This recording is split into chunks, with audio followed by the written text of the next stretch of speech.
Just a couple of weeks ago on this channel, I made a video testing my creativity. It was a combination of eye-opening, quite fun, and quite stressful. But it also left me with a lot more questions than answers. For example, I still wasn't really clear what creativity was. I didn't really know if I'd done the right tests. And I really wanted to know if I could be more creative. Trying to find clear answers to my questions wasn't easy.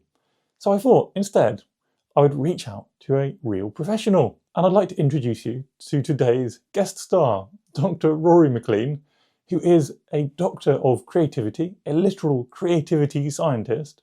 And in this video, Dr. McLean has kindly agreed to be interviewed and to answer all my burning questions about creativity. So hi, Dr. McLean, thank you for joining us.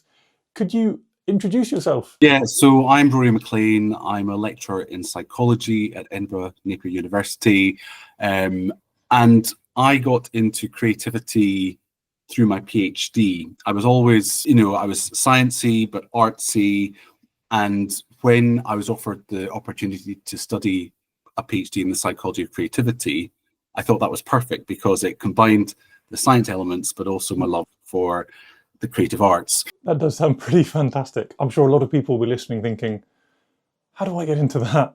But that is not the topic we're after today. I would love to ask you some questions about creativity.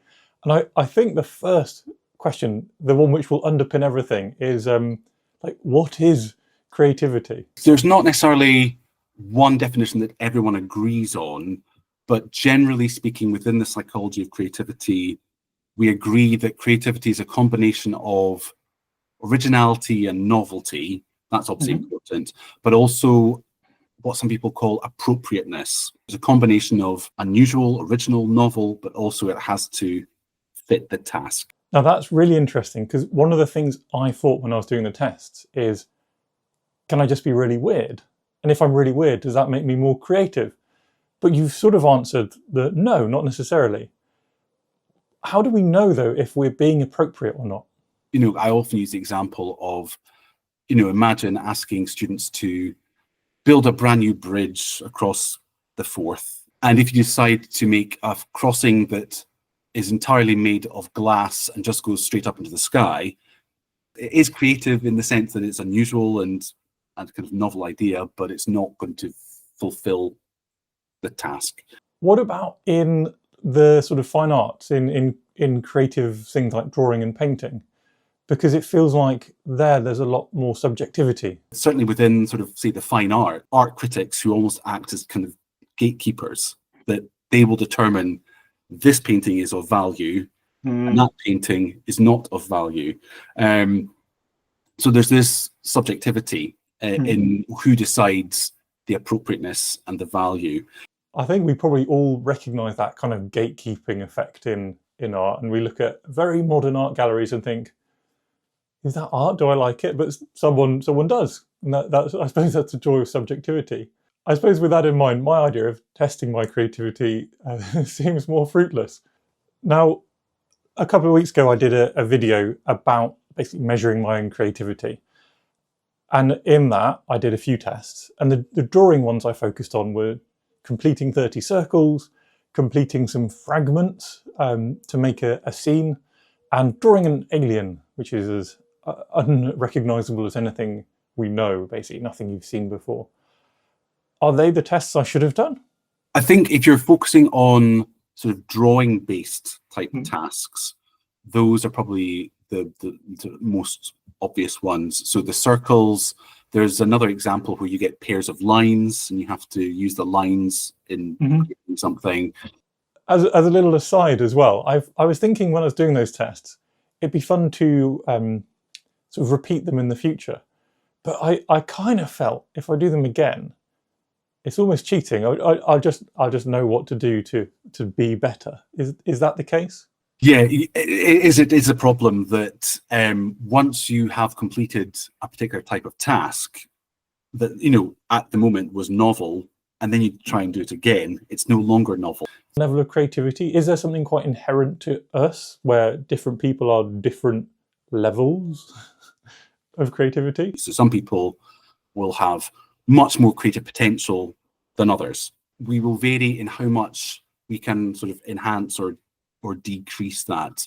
But there are certain things that some people maybe who've got a lower level of creative potential, they can do to sort of boost it as much as possible.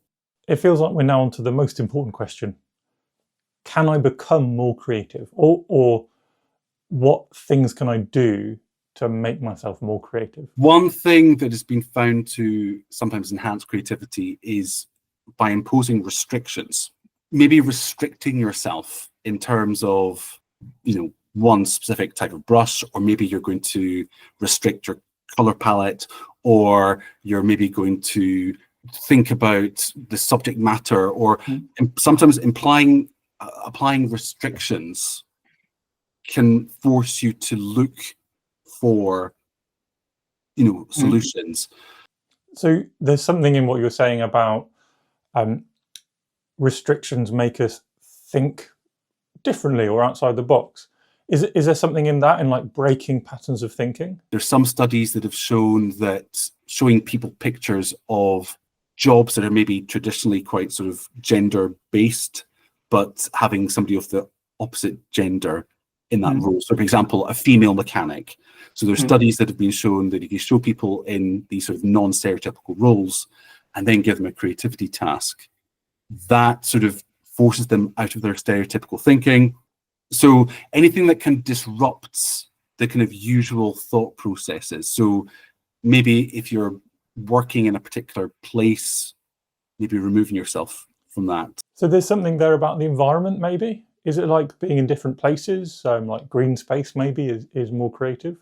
So things like opportunity for exploration. So, if you're stuck in a room with no windows and no natural light, that can be detrimental to creativity. Whereas if you have windows, natural scenes, lots of visual interest, that can be beneficial. The other thing I've always wondered about is like looking after yourself. So sleep or eating well, how important is that?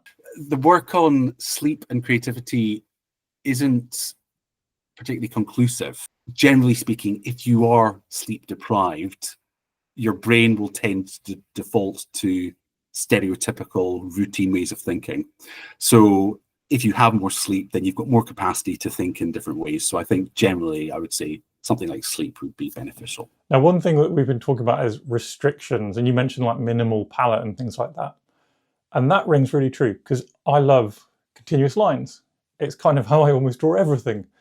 So maybe the reason I'm doing that, I'm thinking, is because things like continuous lines are enhancing the ability to be creative. Yeah, so something like, continuous line sketch, you're imposing a constraint on them, but actually because of that constraint, they will have to make sort of decisions, and it's forcing them to think in a different way. One thing I'm really keen on in all the sort of workshops I run, my online stuff and in person, is a lot of reflection. So what went well? What did you enjoy? Mostly focusing on positive reflection, but also recognizing, didn't enjoy that, won't do that as much again, or how can I improve that? Does reflection have any evidence that it will embed creativity, that you will become more creativity if you're actively thinking about it? If you have got the chance to reflect and think about, what did I do differently? Why did that happen? Was that a kind of useful, valuable approach? And I suppose then you could say, right, that technique or that sort of problem solving, maybe I can take that forwards and apply it in the future. Now, for people who don't feel like they're the most creative person in the world, which is probably a feeling a lot of us get, or for people who don't feel they get a lot of opportunities for creativity, is there examples of like creativity in everyday life so we can kind of refocus what creativity means to us and when we're being creative? You open the fridge and you see what you've got, and you have to work out, what am I going to make for my dinner? And it could be that you kind of combine things in a random way, and that's creative. It's not, it's not Leonardo da Vinci, Mozart levels of creativity, but it's still producing something that's novel and original to you. It could be something like, if you're walking your dog and you decide to go on a different route, and thinking about, so you can be creative at different levels. Within the general public, there is this expectation that creativity is the same as being technically good at art. There's very much this idea that, oh, I can't paint, therefore I'm not creative. But creativity and creative thinking can be used in all sorts of domains in everyday life.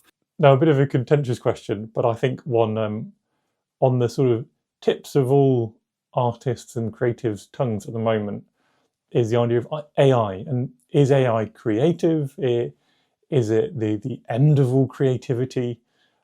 Is there something naturally human about creativity which AI can't reproduce?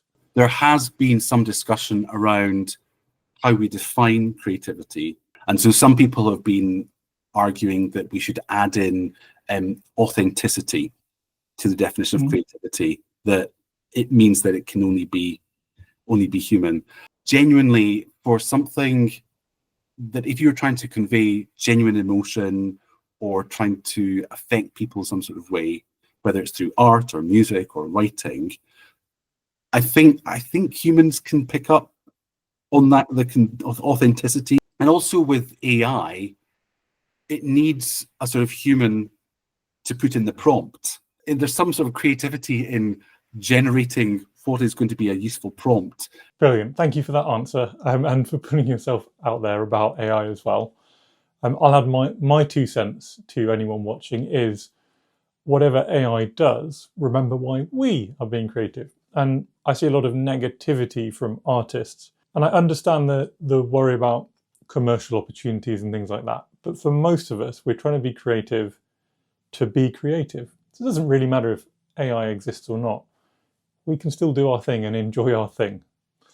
Anyway, all got a little bit philosophical there at the end. I've certainly found it interesting. I hope you've enjoyed yourself. It's nice to be able to just chat about this sort of thing. Talk. Yeah. Well, brilliant. I'm glad to hear. I've already kept you too long, so thank you. Thank you very much. Cheers. Thanks very much. Long-term watchers of this channel might have noticed for the last 6 months or so, I've started doing videos with a different kind of emphasis.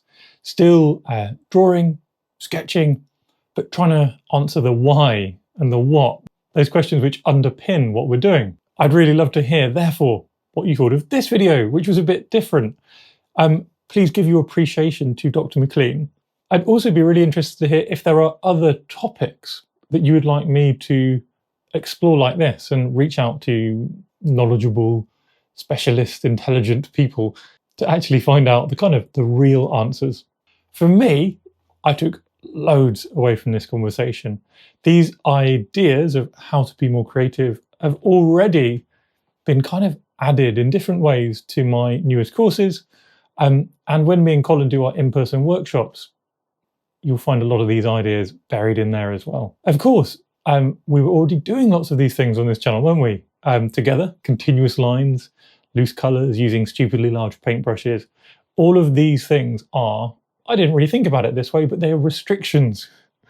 And we've learned today that restrictions are kind of that number one way to enhance your creativity. The extra thing which I need to start thinking about is challenging my stereotypes. It feels like there's probably things I do because I do them, but I could think outside the box. I could stop being stereotyped. I could think differently maybe about other people and the things other people are doing, and then find a little bit more creativity, and with that, hopefully, a little bit more fun. I think that's what dreams are made of anyway, isn't it? I won't keep you any longer. Thank you very much for watching. Do check out the other video, the one which set this all in motion, and I'll see you in the next one.